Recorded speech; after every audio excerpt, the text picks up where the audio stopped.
You are listening to the Vibrant Life Podcast, Episode 11. The Vibrant Life.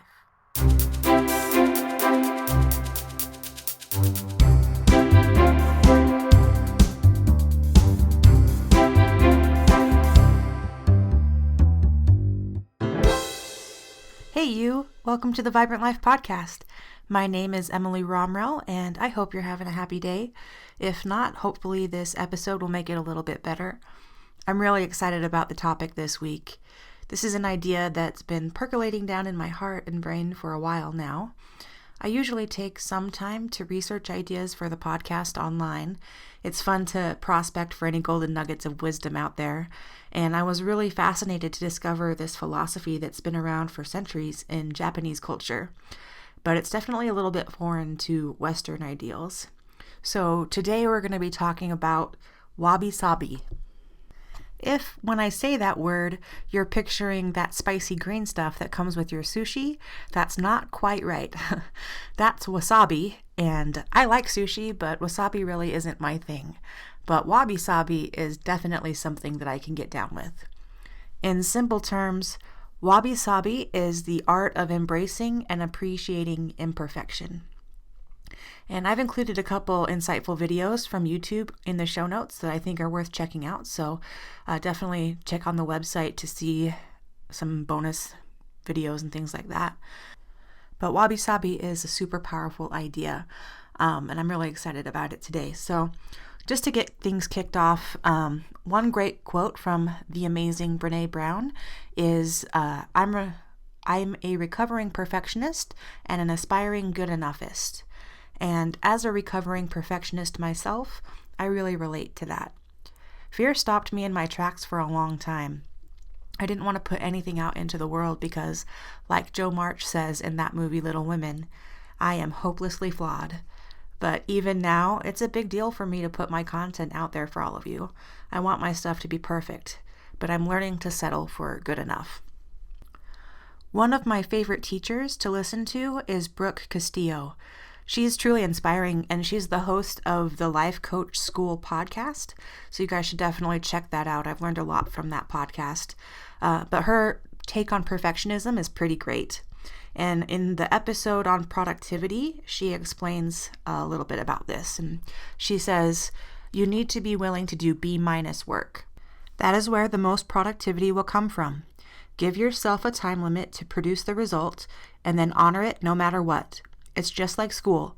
The paper is due, turn in what you have, pencils down, turn it in. Done is better than perfect is my favorite quote. I don't even know who said it, but I think it's just fantastic. Get it done, right? And she goes on to say, now you can't put D and F work out into the world. That's not going to work. So you can't be sloppy and not attentive without a plan. But you also can't constantly strive for A+ work and perfectionism because you won't be able to produce at that level. The aim is B-. You got to get it done. You got to be efficient. You got to be productive. It's got to be high quality. It's got to be passable. It's not just passable mediocre. It's at a C. You got to B-. It's good stuff. So I really love that from her. You should definitely check out the Life Coach School podcast. But in a world where anything less than an A can feel like a failure, this is really great advice. The truth is that C is average. And that means most people on any given day produce C work. Do anything above that and you're going to stand out. And here's another truth. The more work that you put out, the better you get. So you may start with B- material, but as you grow and learn, you will eventually start putting out more A quality stuff. So practice really does make perfect. It's kind of the ironic saying that comes to mind. And there's a link to that podcast episode in my show notes, so definitely give that a listen. Along with this idea of getting work out there, even if it's not perfect, is the idea of simplicity. People like to overcomplicate things. I know I'm really guilty of this. It's easy to overanalyze and turn a job that you could do in 10 steps into 20 steps just because you're thinking too hard. Or maybe it's a lot easier to make a plan than it is to put it into action. That really hits home for me also. I have a lot of fun making lists and elaborate plans. Imagination is great, and I can plan details and envision the perfect scenarios for everything to take place. But the funny thing is, life's not perfect. And when you take an idea out of your head and put it into action, a lot of chaos bubbles up. Other people you might be working with will not see things the exact same way that you do. Even if you work by yourself, transforming an idea into reality can be difficult, and the results are rarely the same as the picture in your head. It can be frustrating, but if you allow yourself to go with the flow, sometimes the results are better than what you imagined. Almost always different, but sometimes better. And one way to accept this journey of creation is to attempt to make things as simple as possible. In writing, they teach you to avoid fancy and fluffy words.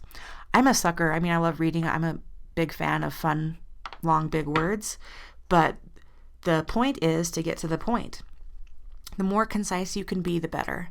And in the Wabi Sabi philosophy, simplicity allows you to see the soul of a thing, and you can see its beauty. But Wabi Sabi is more than just accepting our imperfections or being effectively simple. It's truly finding the beauty in something or someone. So keeping with Japanese culture, you may be familiar with Kintsugi.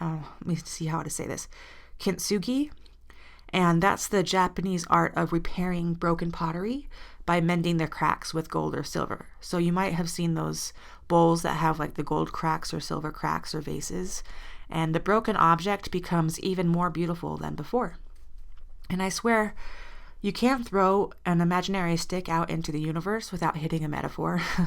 But this is one that you should remember. I don't think it's possible to go through life without being broken, right? I don't care who you are, life is going to knock you down hard, and you're bound to get scars. But broken things can mend and become more glorious from the breaking. Ernest Hemingway said, "We are all broken, and that's how the light gets in." And beauty is light. Anything beautiful is beautiful because it resonates with the light inside us. So if you happen to be feeling broken at the moment, that's a good thing to remember. I believe that we are all sent to this earth to gain experiences that ultimately polish, refine, and mold us into our highest selves. And we can't reach our potential without hardship. But beauty is born from hardship. In the past, I've wondered why it is that artists and creators seem to deal with so much pain. But I've come to realize that we all have pain, and it's the artists and creators that are able to transform their pain with their passion. And that option is available to all of us. Another part of Wabi Sabi is appreciating age and the character that it brings in nature, in objects, and in ourselves. A great example of this is the patina that comes to objects through time and use. Patinas, you might be familiar with those. They're produced on metals, especially through oxidation. So iron will rust and copper and brass turn green, and what was once shiny and new takes on a different beauty, perhaps even more special because of the unique personality that manifests through time. And one of the most famous examples of this is actually the Statue of Liberty. So proud to be an American, and I love this example. Did you know that actually the Statue of Liberty, when she was first built, was all shiny and coppery brown? It's just like a new penny. And according to the National Park Service, the statue is made of 30 tons of copper. So I guess it's more like 435 million shiny new pennies. But over time, the blue-green patina transformed Lady Liberty into the majestic symbol that we recognize today. And there was a debate back in the day whether or not they should clean the statue and return her to the original copper color. But the public denounced this idea, recognizing that the character of the statue is now even more special than when it was first created. So there you go. The same holds true for people. Whether it's laugh lines, age spots, gray hairs, or scars, we all are transformed as we live our lives. We might not always appreciate this for what it is, but each of these marks adds to our character and, in my opinion, makes us more beautiful. But it's not, again, just appreciating the physical signs of age. It's also understanding that our inner limitations and weaknesses can refine us in beautiful ways as well. One thing that I've really been trying to work on is self-love, and it's not easy. There's a figurative monster in my head lurking in the background that loves to whisper negative thoughts to me throughout the day. And I think a lot of us struggle with our flaws and the fear of showing them to others. The fear of seeing them in the mirror is real. But this idea of Wabi Sabi really helps.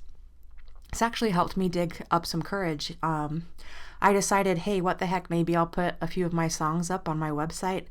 I love playing the guitar, and I'm definitely not a pro. I'm what you might call like a campfire guitarist. Chords are my friend, and I'm not an amazing singer by any means. And I don't have great equipment, so the sound quality isn't amazing either. But the funny thing is that since I recorded a couple songs and put them up, I've listened to my past self sing to my present self, and it's been really empowering. I've actually been like, hey, maybe I don't sound as bad as I think. I don't know, but it's been fun, and it's been, a thing for me to try to put myself out there, and I definitely can see the imperfections, but I've also got a lot of empowerment from that. So that is what it is, I guess. But same story with the podcast. It took me a long time to get the guts to do this, but the idea of promoting a vibrant life is something that I just really feel passionate about, and I feel called to it. I make a lot of mistakes, but I'm learning as I create these episodes, and I'm hopefully getting better every time. And as I'm realizing I'm also realizing how far I've come along the road, even though I do realize that there's a big stretch of the road left to travel. So if we can recognize that imperfections make us beautiful, it opens the door for us to truly be ourselves and to strive to reach our full potential. So this week, my challenge to you guys is to be brave and put yourself out there. None of us are perfect, however hard we might try to be, but imperfect efforts always give some results, and failure to act because of our flaws only leaves us with regret. So go be brave and embrace your imperfections, and not only just accept them, but realize our imperfections are what make us beautiful. Before I go, just really quick, are you guys enjoying the podcast? It's been a thrill for me to put it out there for you. So if you feel like the Vibrant Life podcast is adding value to your life, how about a quick thank you in the form of a review on iTunes? I know that it does take a couple minutes, but it would mean a lot. So thanks for helping me reach more listeners and getting the podcast out to as many people as possible. And thanks, peeps. Live the vibrant life.